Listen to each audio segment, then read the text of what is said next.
Сега јас искрено како студент на втор цикл студии се надев дека ќе можам да аплицирам и дека ќе имам шанса да добиам ваучер како сите останати студенти, бидејќи навистина имам потреба од лаптоп. Студентка Затилма анонимно раскажа за незиното искуство со ваучерите наменети за електронски уреди. Иако и е потребен ваучер, таа нема да го добие, бидејќи е на постдипломски студии, што за неа е дискриминација. Таа со вознемирен глас дополнително раскажа дека и покрај ограничувањето, некои нејзини пријателки сепак го добиле ваучерот, а потоа биле одбиени. Имам пријателки што исто вчера аплицира, истиот ден и истата вечер им стигна мејл дека им се поништени неважички ваучерите.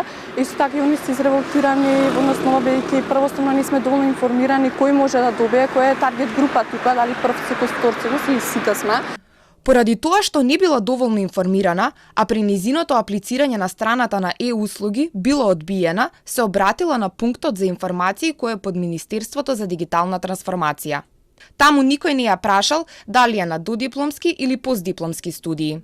Наместо тоа, ја спровеле во процесот со цел да го оствари правото на ваучер. Сепак не успеала да аплицира. Самите службеници од Министерство за дигитална трансформација тие сведуваат на тој начин што на шалтер ништо не побара освен лична карта и имејл, ни на кој цикл сум студии, дали воопшто на втор или на прв циклус, дали имам право воопшто да аплицирам, че ништо не ме праша, освен само што им дадов лична карта и имејлот.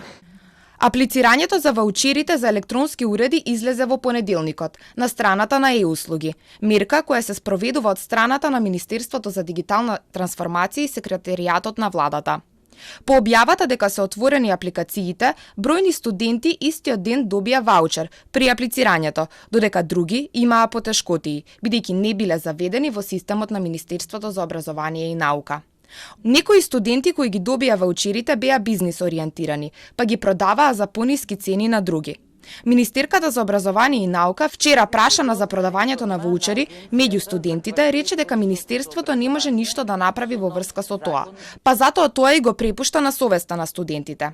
Јаневска потенцира дека оваа мерка ги опфаќа само студентите кои се на додипломски студии. Законот вели дека право на ваучери имаат студентите на додипломски студии, на интегрирани студии до 29 години. И покрај тоа што во законот е наведено дека мерката ги опфаќа само студентите на додипломски студии, на самата апликација не е доволно прецизно објаснето дали се однесува на студентите на втор циклус студии или само на прв, каде што всушност најчесто настанува забуната.